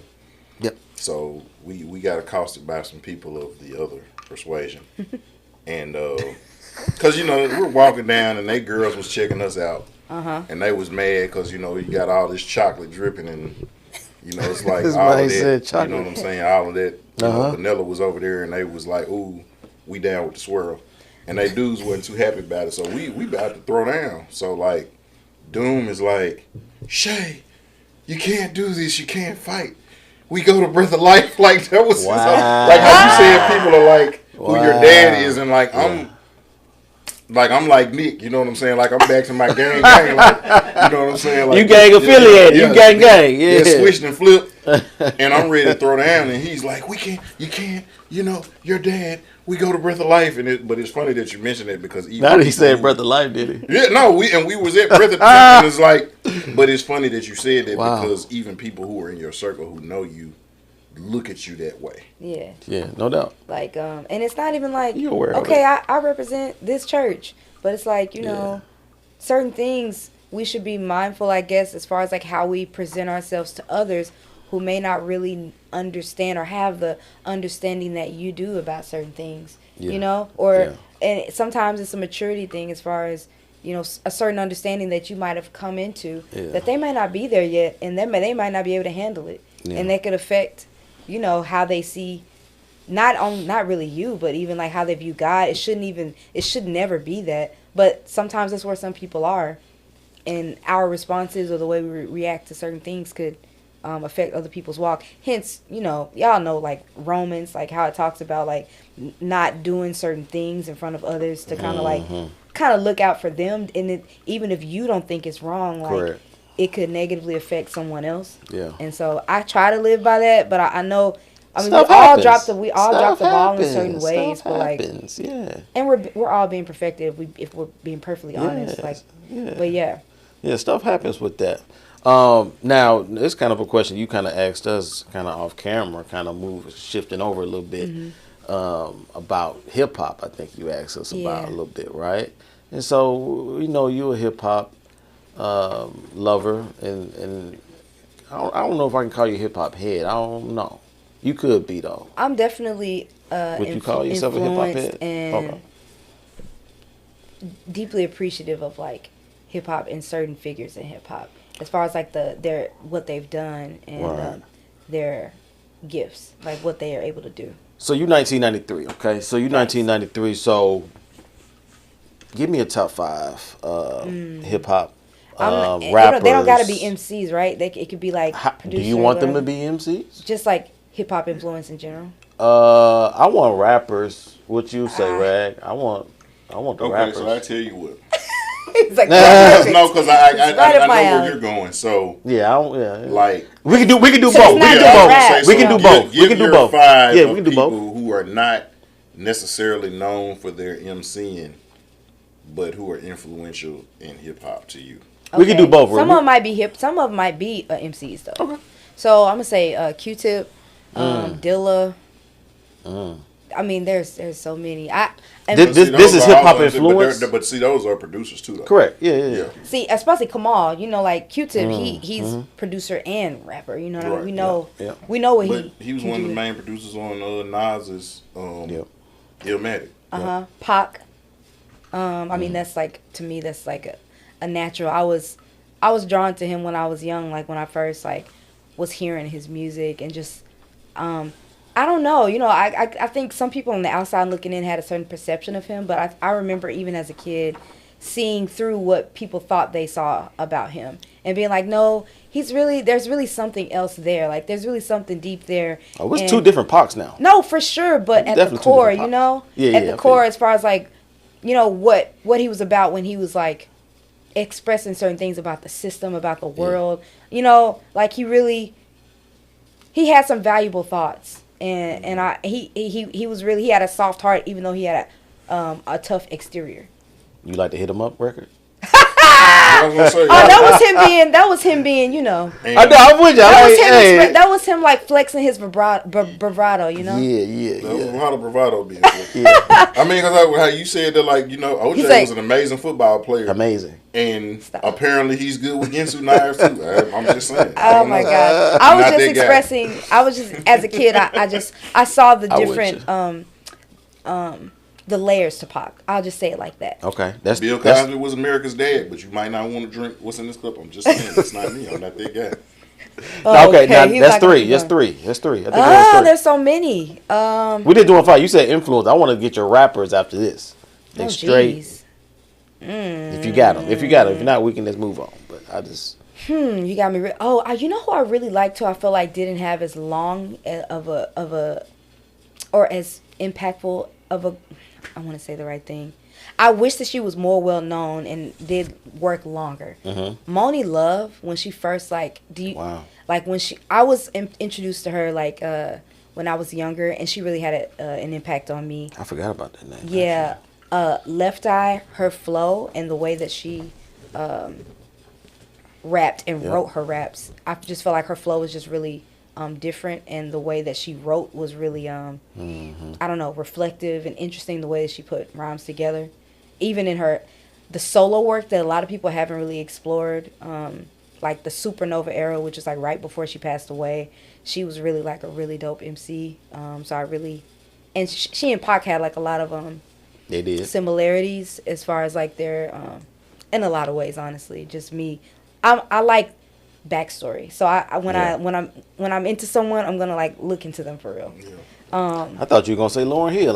I haven't gotten there yet. Okay. No, I was gonna say because me and Left Eye used to go together. She just didn't know it. we was in a whole relationship in my mind. In your mind, in your mind, yeah. Okay. So yeah, okay. So you got one more. Tribe, obviously. I mean, even though I said Q-Tip as a group, I do want to give a nod to Tribe. Yeah, I too once left my wallet in El Segundo. It's not here. Yeah. Man. Okay. All right. I don't know. Like I'm gonna just keep going, but I feel like we actually had the same question.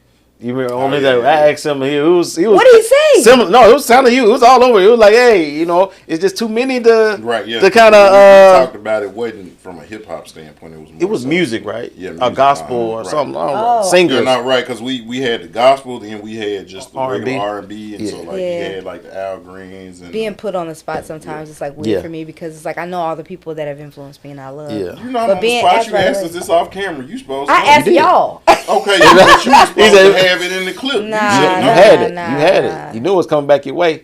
Bang bang. But yeah, there's a lot of people that I really respect and admire. Because we actually had a whole episode where we did a whole top 25 of rappers, MCs. And JB broke his rules too, by the way. Really? I kind of did. You did though. Kind of did. I had Andre 3000 in my top 25. Who does not have a solo album? He don't have one of the criteria. Yeah, but I kind of gave him a pass. I gave him a little pass. That's almost like that's almost like saying I can fight because me, you, and Nick, we always jumping people. He's like, oh man, Shay got them hands. But if you ain't never seen me fight one-on-one, yeah, and it's always amongst the group. Now, I might have a hell of a one-hitter quitter. And Andre, with his features, with his Outkast, he got a hell of a one-hitter quitter. But my thing is you you have an opportunity to show people. He's like, oh, I'm finna do a solo album. So I'm salivating. I'm ready. I need to say like, but he playing the flute. And for flute lovers, that is like the quintessential. That is the magnum opus of flute albums, But right? he playing the flute like my 9-year-old playing the flute. But what I'm saying Your is 9-year-old again, plays the flute? No, but if he did, it probably sounds something like that. I guess. He had an opportunity to, and what I've always felt is, and he kind of told on himself. He said, "What I look like now, what I'm gonna rap about." I believe that now the time is so far spent that the fear, because you realize you're looked at in a certain light. Yeah. You're looked at as top tier. I get that. And so now, the pressure. and again, I'm such a lyricist, and remember, go back and listen to the song Rosa Parks. His verse in Rosa Parks, to me, summed up why he has never put out a solo album. Because he talked about hearing his favorite group coming out with an album, and he going to buy it, and then he feeling the type of way because they ain't coming with it like he thought they was going to come with it. Interesting. And he was essentially equating it to, you know, how Outkast, that was their third album, and people were saying, like, are they going to fall off or whatever. But essentially, he turned into what he was talking about in Rosa Parks. So insecure in a sense. Right, like, if I put this out and it's not received in the way... It'll be a part of your legacy. You see what I'm saying? Right, because now people are going to put that up there. Like, I get it, man, though. he was dope with Outkast, but... And then when you look at people who was in groups, like the Q-Tips and the Tribes, you look at the Wu-Tang with all them MCs. Right. You only got like maybe 3 or 4 of them that actually Solo. was good successfully solo. Yeah. With Method Man, Ghostface, and Raekwon. Right. Like, and the other 6... could rap with the Wu-Tang, but it's like, and so now here I am, if I come out solo. I mean, even Lauryn Hill. You put it in, y'all put her up there. I went back and listened. You had 3 rap songs, and that one a hip-hop album. The rest of it was R&B soul. That's true. Good enough I'm not saying she Lauryn spit Hill on that thing, spit, though. Good enough for but me. I'm just saying. Doo-wop. I'm just saying, is you watch sports. You can't say you're the best 3-point shooter and you only took 10 threes. And you might have made 9 out of your 10. But for Curry, who took 300 of them and he made 178, you're not a better shooter than Curry and you only attempted 10. And that's all I'm saying. You had a whole 15-track album. 3 of the songs was hip-hop. The rest of them was you singing soul. And again, and them 3 you killed. Facts. You killed them 3. That's what That was my point. That was my point. But I can't equate those 3. And to your point, like I said, we made a whole criteria. And you had Andre on there. Some people you broke your rules. Just like LeBron got drafted, some people you just got to push in front of this. You got to break all the rules and just be like, this person is. So you've been watching that movie with Jamie Foxx and Morris Chestnut, is what you're telling me. Hey. What I need to say too, breaking all the rules. that I since we've been talking, I have to say yay for me, because growing up, like my generation, I know, but my generation, and there was an evolution there, and from the first album, College Dropout, and the evolution all the way up to where we are now. He's a genius, man. I will say, production wise, his production influence. And like, especially the first 3 albums. I'm not negating the others. There was some dope ones. His first 4 was classics to me. But I'm just saying, like, I have to, as a producer, he's inspired me a lot. Just was it College Dropout, Late Registration, and Graduation? Black Twisted Fantasy. I'm not saying that's all, because 808 and Heartbreaks, 808s and Heartbreaks really was like a shift in like rap. It was. So was 808 and Heartbreaks his 4th album, or was it Dark Twisted Fantasy? 4th was Dark Twisted. No, I think the 4th 808s came first. And okay, then so my 808 come first. 808s was after Graduation. That right, like, 808s and Heartbreak was that changed. Like he went with like sure? I think 808s was first. Hold on, I'm about to see the. Wait, yeah, please look. Go ahead, yeah. Because he played it for Michael, and so that's why I know that was first. And then my Dark Twisted Fantasy it was was. after it that. was. Yeah, I was gonna say, I thought, like, but again, because Michael got to hear 2010. 808 before he passed away. Yeah. Okay, you right. He said, Michael told me I could sing. Can't nobody tell me nothing ever in life. Yeah. So, but yeah, like I will say that about Ye. To me, he has to be on my list. I'm totally with you on Ye. He was in my. I think Ye was in my top. He was in my top 7. Probably top 5 for me. Yeah, artistically, Cocaine is creatively the truth. speaking, definitely. And just a lesson in, like, just, like, standing 10 toes, like, wherever you're at. Like, even if that changes tomorrow. Yeah. So basically, even if you're wrong, as long as you stand 10 toes. Just on it. today. No, not even Just- if you're wrong, but if you really believe that. No, I mean, Yeah. I'm saying. He trying to say you wrong. No, what I'm saying He is be like, hating on Ye. So let me- I'm gonna tell him. hold on. He be hating on Those are Ye. your glasses, right? Let me But what if I feel like they're my glasses? Let me clarify If my I point. feel like they're my glasses because I'm standing on it, and I know your husband is waiting to knock me out if I try to take your glasses. If I feel like they're my glasses because I'm standing on it, that's right because I'm standing on it, even though Incorrect. my reality is not actual reality. Let me clarify what. Okay, and that's No, all no, I'm no. saying. No, no, you no. got a lot of that. Let me clarify what I meant by that. Oh, okay. What I meant was having the way that you present yourself and the way your confidence. Like you being confident in like yourself. Like regardless of like if you're like if that's wrong, like I'm not using his life as an example. Correct. I'm just saying like someone who if you really believe in something, for me, I don't want to do something that's out of line. This is me speaking. Like for me, I don't want to that's just not the way that I'm wired. That's not the way that I am. But I'm just saying specifically in relation to him, just being confident in yourself, that's something that I think is a good thing. Not being cocky, not thinking of yourself more highly than you ought in the biblical sense. Correct. To make that note. Yeah. But yeah, just like being comfortable in who you are. And he's not the only example of that. I'm just Correct. saying since we Yeah. were talking about Ye. No, I mean, like, I'm not picking on him. And I I get what you mean. Yeah. And Like- I don't agree with a lot of his Right. personal How he choices. went off on Sway, and Sway was telling him the way for you to get to where you want to be is to do it yourself, Right. and to be your own boss. And he's like, you don't have the answers, how Sway? But then again, Yeah. when Ye actually became who he became, and then he went back and apologized to Sway, And Ye- because it was like the thing you was telling me to do. Sometimes people know more than you. And That's also, all I I'm believe saying. that he knew the truth already. I think that it was just hard to hear. Because I feel like at that time, what he was trying to do, no one had really walked that path. And so I felt like he felt a lot of pressure.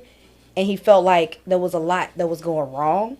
And he felt, you know what I mean? Like all Yeah, those different I'm with things. you. He felt not ganged up on, but he already had a lot on his plate. Yeah. So I mean, it's hearing hard that when was you're hard to hear, Jesus even though it was truth. and you're Picasso, and you're Not Gandhi. Jesus and the And no, he said he was. He was Leonardo da Vinci. Ah. He was Shakespeare. He said that out his mouth. I'm Jesus. I'm Leonardo da Vinci. I'm Picasso. I'm Shakespeare. When you mention these names, you put Ye in there with these names. Hey, before we ain't about to go yet, but Not- but Nick, I want to hear your top 5, and you gonna say them out, and I'm gonna blurt it out through the mic. 'Cause I know you don't have a mic, so you are the guy with the music. I heard you like a MC lyrics or something like that. I want your top 5 today. It could change tomorrow. Yeah. You feel me? You could change tomorrow, but today, who your top 5 MCs? Let's do MCs or rappers, however you want to categorize it. And I don't have favorites, but people I like, Pot, Okay, he said Pop, Rakim, My man. Slick Rick, Slick Oh, Rick, Yes. Ice Cube. Ice Cube. Okay. Earlier Ice Cube, like, you know, the first 2 albums or something. Yeah. Death Certificate of America's Most America's Wanted. Most Wanted. Yeah. What's that? That's 4. That's 4. One more. Yeah, it's not easy, is it? Nah, it I ain't. feel It like ain't. Project Pat. Oh, Thank you. my Oh my nigga. gosh. My- Project Pack is definitely on my list. Ugh. And when I was saying the people that I like, it Yeah. wasn't I wasn't thinking in terms of them being the top 5 as far as like me thinking they're the best. Correct. It was more so like my It's you. influence. You. Like people that influenced me growing up and like people that I still like, I think highly of them today just for the impact that they had on me. And there are others. But yeah. I'm glad he said it. Project Pack. Project Pack. Project And the Pat. work that he's Nigga, doing right it's down now for his is crown, man. impeccable. Impeccable. That's The my work guy, that he's doing in prisons and stuff, like it's Yeah. so dope to see him still being himself, still Yeah. being Project Pack, like just because he's a believer in Christ Yeah. now, Yeah. it hasn't changed. He's a new man, but Yeah. he's still Project Pat. No, he gonna be If you Project get Pat. what I mean, like if you've Yeah. seen him, if you've like heard him rap lately, Yeah. like he still come with the same energy. He just like it's just through a different lens. Like it's amazing to see him now. Yeah, it Like- is. It is. Project Pat. Yeah. I'm I'm a Pat fan, bro. They be copying his flow like crazy today. Yeah. And that was something I was mentioning. I don't know if we probably weren't on camera yet. Yeah. But Memphis rap, like he's one of the main ones that is being like emulated. Yeah. Right, like today. So Nick, today, I don't know if you listened to it today. Your top 5 Memphis artists today. Today, not all time. Today, right now. And I don't know if you listen to it right now. I don't really. Okay, so all right, all time then. Your About all to time say. Memphis list. Okay, about to say All that. time Memphis list. And I'm gonna repeat. Okay, he said Pat. Lord Infamous. Lord. Ooh. Okay. Yeah. Lord.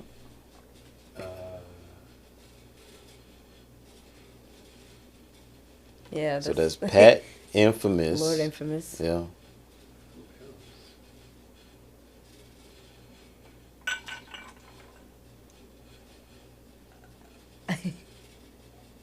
I'll say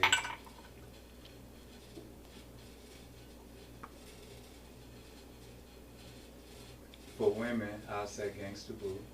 Boo. Boo. Okay. Gangsta Boo. It's 3. He's like,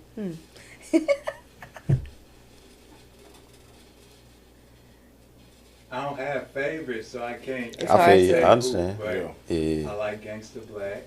Black. My Okay. man. That's 4. Gangsta Black. Big Courtney.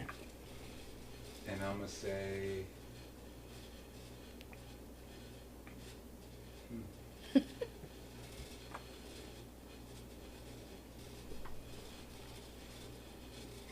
you really thinking, huh? I really am. I get it. I understand. It's not I think easy. I got 5 right after you finish. I'm just gonna put because it's like it's today. It ain't gotta be. It Yeah, can I don't change even know tomorrow. if I could even. It can change tomorrow. And it probably will change tomorrow. I'll add Dolph. Okay. Dolph. Okay. Okay. That's like a new yeah. Yeah, that's what I was gonna Not say. all time though, but Yeah. Just as even for me, I would Today. say I put DJ Paul up there. Uh-huh. I'll give me Pat. Give Would me, you is DJ Paul like producer and rapper for He you? is. Or okay, He cool. both. He I would both. say the same. Yeah, he both. Producer Um, first for me though. Yeah. Skinny Pimp Ah, yeah. and Player Fly. I was gonna say, but he was talking. Yeah, so I was gonna Fly. let him Yeah, do his yeah. thing. Fly is, yeah, This is guy, is overrated. I'm going to also add You gotta speak loud now because you on the pod. now. You gotta- Buckshots. this a guy named Buck. Buckshots. Okay, I think I heard of him. I'm not too. I don't know if I'm familiar with him. Buckshots. Yeah, so now Memphis, my all-time Memphis. Of course, Gangsta Black, Player Fly, Skinny Pimp, Project Pat, Boo. That's my all-time. Yeah, That's for a sure. good solid list though. Yep. Today would be, you already know who my favorite is. Finesse 2 times. Okay. I love Finesse 2 times. Yeah, I know. Finesse 2 times, Big Walk Dog, Gotti, Big Dolph, Walk and Dog. Moneybag. Moneybag Yo. Yeah. Oh man, Big Walk Dog, bro. And then anytime you listen to Man, his I music, promise like, you, I don't know who that Big is. Walk I've Dog. heard of Honorable him. mention goes to Don Tripp. Oh, I would say if I had Don a Tripp. six-man, if I had I like a six-man Don Tripp. coming I out do. of it, Yeah. Actually, I might swap out Don Tripp and Big Walk Dog depending Big Walk on Dog. how Okay. I'm feeling. Okay. But Gotti and Dolph are solid on theirs. Moneybag, Finesse, and I can swap out Big Walk Dog or Don Tripp. And again, I'm not shitting on nobody. I know there's a lot of Memphis rappers. I'm going off of Yeah, it's body too of many, work. bro. But like I said, But no, I'm it's- going Just off of today. body of work. And just this is right just now. today. Just right now. Yeah. Just Body right of now. work, Yeah, just right now. consistency, like stuff you put out. If you don't have but one album out, you can't get mad at me because I didn't put you in my Right. list. If you don't regularly drop, I can't put you in my list. Now again, you might can rap your ass off, but I'm looking at Dolph in his time that he was living. Dolph. He got a lot of body of work. Don Tripp got a lot Very of body true, of work. Very true. Yeah. Gotti got a lot of body of work. Finesse got out of jail and just like drop it like. Yeah.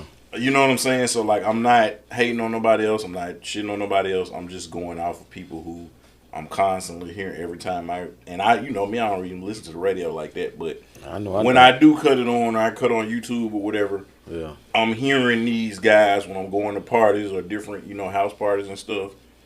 That's who I'm hearing. And it's making me look like, man, who is it? Like, hold on, let me go check it out. And then it's like, when you go through the playlist, then the next song, I'm like, oh, dang, like, man, I like, shoot, man, Moneybags. I like Moneybags. Like, man, I like Big Water Dog. Like, it's just the next song. So that's all I'm saying. And I got to add in my top 5, even though I don't got favorites, but they up there, A-Ball and MJG. Yeah. A-Ball and MJG. Me too. Yeah. Definitely. Yeah, definitely. Project Players. Yeah. Oh, yeah. Yeah, come on, man. Bucket Naked. Yeah. I remember. Welcome to Memphis. That was our high school time right there. Man, yes. It was our high school time right there. But Mo, yo, definitely appreciate you coming through. Thank you for having me. Killer Nick, we appreciate you too. Yeah. Coming through, you know what I mean? Not Killer Cam, but Killer Nick. Man, Hot Nicks, Nick at Night. Yeah. Come on, man. Nah, but it's been real good, because this is probably my second time meeting Nick. Because I think I know we met at DLC. Yeah, I think probably my first time meeting you at DLC. So yeah, like you got a real good one, Mo.